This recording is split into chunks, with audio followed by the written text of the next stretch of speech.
Hello students, welcome to online classes. तो student, आज हम करने जा रहे हैं relative velocity of rain with respect to the moving man. ऐसा आपने देखा होगा कि जब कोई भी man, let's say this is your ground, और अगर मैं ये कहता हूं कि आप लेट्स से इस ग्राउंड के ऊपर लेट्स से आप चल रहे हैं, ठीक है, और and you are moving in a particular direction, then you will be able to see कि the rain is coming like this। आपको ऐसा फील होगा कि रेन जो है वो कुछ इस डायरेक्शन में आपके ऊपर गिर रही है, ठीक है। and when you are stationary the rain is falling like this, ठीक है। तो जब मैं मूव करता हूं तो मुझे ऐसा फील होता है कि जैसे कि रेन जो है वो कुछ इंक्लाइंड एंगल पर आपके ऊपर इंसिडेंट कर रहा है, जबकि मैं जब स्टेशनरी होता हूं तो ये बिल्कुल वर्टिकली डाउनवर्ड हमें फील होता है कि जैसे कि रेन जो है बिल्कुल सीधा सीधा आपके ऊपर गिर रहा है, like this. So this is only happening because of the relative velocity of rain with respect to the moving man. यही वजह है कि जब हम किसी मोटर व्हीकल या किसी और व्हीकल से अगर हम मूव करते हैं इन अ रेनी डे, तो हमें जो अम्ब्रेला है वो वर्टिकल रखने की बजाय, इस तरीके से वर्टिकल रखने की बजाय हमें उसको क्या करना पड़ता है, उसको इंक्लाइंड करना पड़ता है, लाइक दिस। उसको कुछ एंगल पर हमें क्या करना पड़ता है, इंक्लाइंड करना पड़ता है। तो आप देख सकते हो कि अगर मैं इसकी एक्सिस देखो तो ये बिल्कुल वर्टिकल है। अगर if I am stationary and when I am moving, तो ये मेरे को थोड़ा सा इस तरीके से एंगल पे रखना पड़ता है, ठीक है। तो हमें यही पता करना है कि हमें कितने एंगल पर इसको रखना पड़ेगा। What is the angle that we have to find out. तो हमें थीटा पता करना है कि कितना एंगल पर हमें रखना पड़ेगा, एंड उसकी वेलोसिटी ऑफ रेन कितनी हमें होगी, यानी कि जब हम मूव करेंगे तो रेन हमें कितनी तेजी से स्ट्राइक करेगा, उसकी वेलोसिटी क्या होगी, that we have to calculate. So that is known as relative velocity of rain with respect to moving man। तो आई होप कॉन्सेप्ट आप समझ गए होंगे, ठीक है। क्या हमें फाइंड आउट करना है, ठीक है। तो एक तो हमें यह पता करना है कि कितने अम्ब्रेला पे रखने पर, यानी किस एंगल पे रखने पर हम वेट नहीं हो पाएंगे, बच जाएंगे रेन से, ठीक है, अगर हम मूव कर रहे हैं। और दूसरा हमें यह पता करना है कि उसकी वेलोसिटी, यानी रेन की जो वेलोसिटी होगी वो क्या होगी व्हेन वी आर मूविंग, ठीक है। तो चलिए इसको करते हैं फटाफट से। तो इसका एक केस ड्रॉ करते हैं फटाफट से, एंड बहुत सिंपल है, बस थोड़ा सा आपको ध्यान देने की जरूरत है कि किस तरीके से हम क्या क्या कर रहे हैं। तो लेट्स से एक एक्सिस बनाते हैं यहाँ पे फर्स्ट पहले। तो let's say this is your axis, ठीक है। Diagram has to be very good, क्योंकि अगर डायग्राम आपका अच्छा है तो पढ़ने में भी आपको इंटरेस्ट आएगा, एज वेल एज आपको समझ में भी बहुत इजीली आएगा, ठीक है। बहुत लोग डायग्राम को सिंसियरली नहीं बनाते हैं, तो फिर उनको ही दिक्कत होती है बाद में, ठीक है। तो ये this is east, this is west, and let's say this is north and this is south, जैसा हमें पता है कि इसको हमने यहाँ पर ड्रॉ कर लिया है, ठीक है। Let's say this is origin.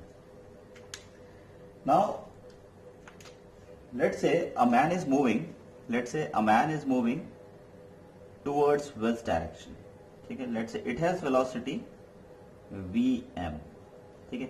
So what is vm here, so vm is nothing else is your velocity of man in west direction, ठीक है।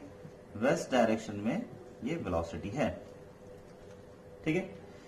Let's say the rain is coming vertically downward, क्योंकि rain तो vertically downward ही गिरेगा। Rain देखिए, gravity की वजह से rain ऐसा नहीं हो सकता कि एंगल में है, रेन तो हमेशा वर्टिकली डाउनवर्ड ही गिरेगा because of the gravity.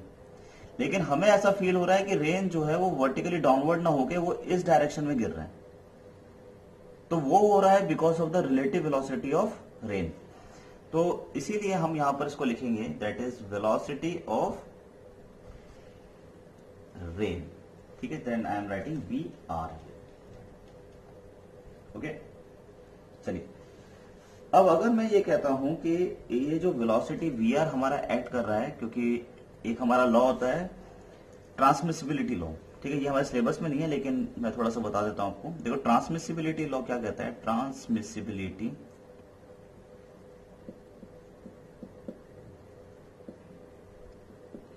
Law.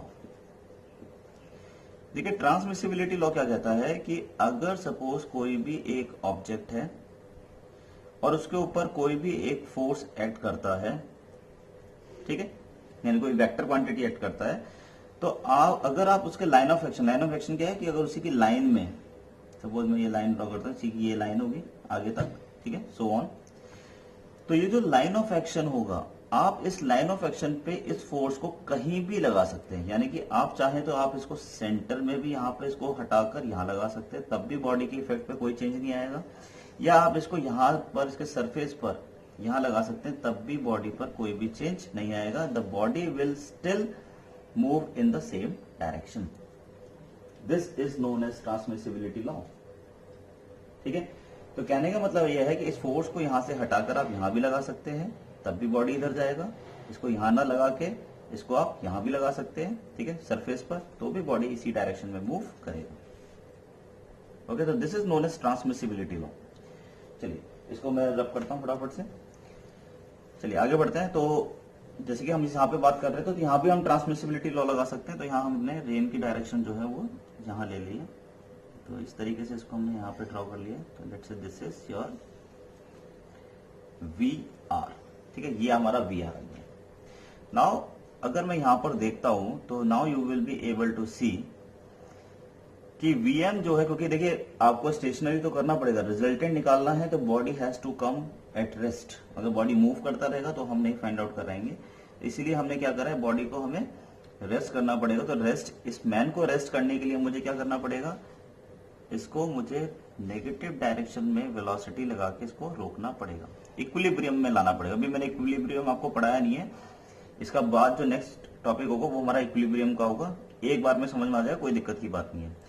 देखो कभी भी आप रिजल्टेंट निकालते हैं, इक्विलिब्रियम करते हैं, तो इक्विलिब्रियम का मतलब है the body has to be at rest. अब मैं ये कह रहा हूँ इस मैन को मुझे रेस्ट पे करना है, तो ये मैन रेस्ट पर कैसे होगा, जब मैं इसको पीछे से खींचूं, यानी कि नेगेटिव डायरेक्शन में एक वेलोसिटी उतनी ही लगाऊं। यानी अगर वीएम की वैल्यू 10 मीटर पर सेकंड है, तो इसकी अगर मैं ऑपोजिट डायरेक्शन में 10 मीटर पर सेकंड और लगा दूं तो बॉडी रेस्ट पर आ जाएगा, ठीक है। तो हमने क्या करा, इसको रेस्ट पे किया। रेस्ट पे करने के बाद हमने क्या किया, now the at O point two velocities are acting, V R and V M. तो वी आर भी एक्ट कर रहा है एंड वी एम एक्ट कर रहा है, ठीक है, वेक्टर साइन लगा देते हैं, ठीक है। तो क्योंकि velocity is a vector quantity, तो अगर मैं यहाँ पर इसका रिजल्टेंट निकालता हूँ बाय पैरेललोग्राम लॉ, तो पैरेललोग्राम लॉ क्या करता है कि अगर किसी भी पैरेललोग्राम के दो एडजेसेंट साइड आपका क्या शो करते हैं,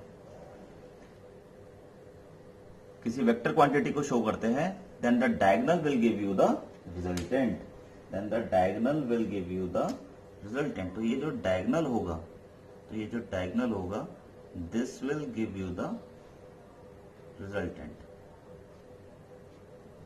ठीक है।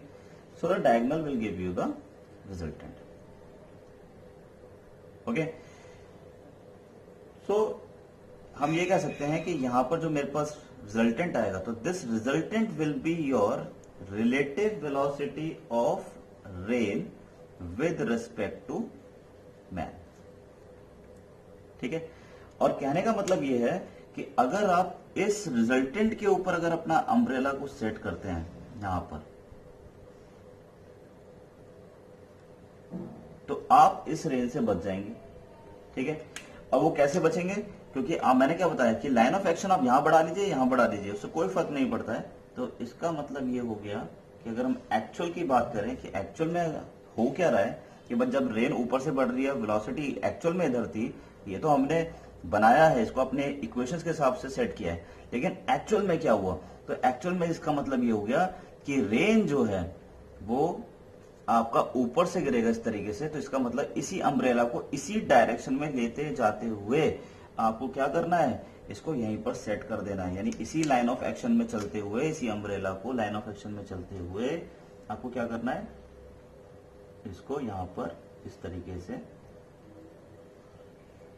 लाना है, ठीक है, तो इसका मतलब आपको कितना ट्रीट करना पड़ेगा वर्टिकल से, भाई अम्ब्रेला वर्टिकली तो रखते हो, तो अम्ब्रेला को आपको क्या कितना ट्रीट करना पड़ेगा, आपको अम्ब्रेला को इतना ट्रीट करना पड़ेगा, and this is known as theta. So we have to find out theta first. Okay, तो आई होप ये सारी चीजें क्लियर है। ठीक है, अम्ब्रेला यहां नहीं लगाया जाएगा, अम्ब्रेला एक्चुअल में यहां पर होगा, लेकिन लाइन ऑफ एक्शन उसका सेम रहेगा, ये हमने कैलकुलेशन के लिए किया था। चलिए, तो वी आर क्या था यहां पर, ठीक है, तो इसी तरीके से वी आर लिख लेते हैं। तो V R is nothing else your velocity of rain. ठीक है, तो अगर मैं ये कहता हूं कि रिलेटिव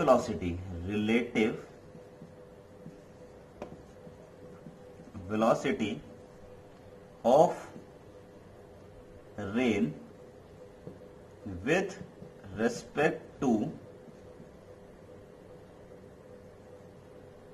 moving man, तो ये हो जाएगा मेरे पास V R M is equals to under root, ये हो जाएगा मेरे पास वी आर का स्क्वायर वी एम का square plus 2 V M cos theta. ये कहां से निकाला है हमने, सो ये हमने लिखा है फ्रॉम पैरेललोग्राम लॉ। ठीक है, पैरेललोग्राम लॉ आ गया क्योंकि हमने क्या निकाला, resultant. So this is resultant.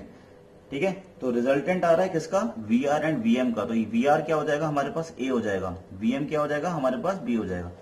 ठीक है, तो अगर हम सारी वैल्यूज डालते हैं तो यहाँ पर वैल्यू जो है, अगर आप देखेंगे वी एम हमारा नेगेटिव था, तो हम क्या करेंगे यहाँ पर वही सारी चीजें करेंगे। तो वी आर एम,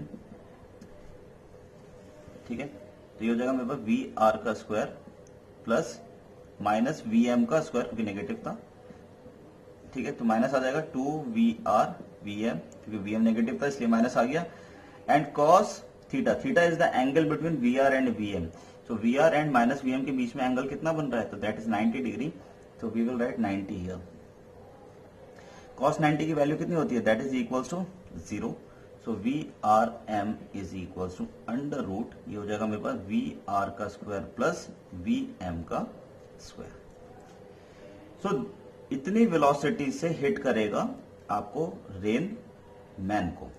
ठीक है, now if I talk about the direction, कि डायरेक्शन कितना होगा, what will be the direction, how you can calculate the direction, so you will find out tan theta. ठीक है, अगर मैं tan थीटा की बात करता हूं तो tan थीटा में, तो ये थीटा है तो this angle will be theta, vertically opposite angle से। ठीक है, और एंगल के सामने वाली साइड जो होती है वो परपेंडिकुलर होती है, तो दूसरी जो होती है वो बेस होती है। तो इसका मतलब ये वाला जो था ये क्या था, माइनस वी एम था। ठीक है, तो ये भी क्या हो जाएगा माइनस वी एम, तो परपेंडिकुलर अपॉन बेस के हिसाब से ये हो जाएगा माइनस वी एम ओवर, और ये हो जाएगा मेरे पास वी आर। ठीक है, माइनस क्यों नहीं ले रहे हैं, क्योंकि angle can not be negative, angle can not be negative, scalar quantity होता है, तो इसी वजह से मैं इसको नेगेटिव नहीं लिखूंगा। तो मैं यहाँ पे क्या कर रहा हूँ, theta is equals to tan inverse, और ये हो जाएगा मेरे पास V M over V R. ठीक है, sir this is your answer and this is your solution. यही एग्जाम में पूछा जाता है, यहीं तक आपसे टीचर निकलवाएगा। देखिए मेन चीज क्या है, प्रैक्टिकल कॉन्सेप्ट्स के बारे में आपको ज्यादा नॉलेज होनी चाहिए कि हम पढ़ क्या रहे हैं। 11th is all about practical concepts. यहाँ पे नंबर्स की इतनी वैल्यू नहीं है जितनी ज्यादा आपकी कॉन्सेप्ट की वैल्यू है। आपको ये पता होना चाहिए कि आपकी जो हेडिंग है वो आपको सिखाना क्या चाहता है। तो आज आपने ये सीखा कि अम्ब्रेला, अगर आप रेनी डे, देखिए रेनी डे चल रहा है इस वक्त, ठीक है, तो अम्ब्रेला अगर आप एंगल पे नहीं करेंगे, अगर आप चल रहे हैं और आपने बिल्कुल वर्टिकल कर रखा है अम्ब्रेला, तो आप भीग जाएंगे। आपको उसे थोड़ा सा एंगल करना पड़ेगा, और ये आपको महसूस भी किया होगा, आपने करा भी होगा, ऐसी बात नहीं है, आपने किया होगा। तो ये जो आप एंगल पर करते हैं, तो ये कितना एंगल पे करेंगे उसकी कैलकुलेशन हमने इस पर्टिकुलर टॉपिक में की है। ठीक है, तो इसे नोट डाउन करेंगे। Thank you.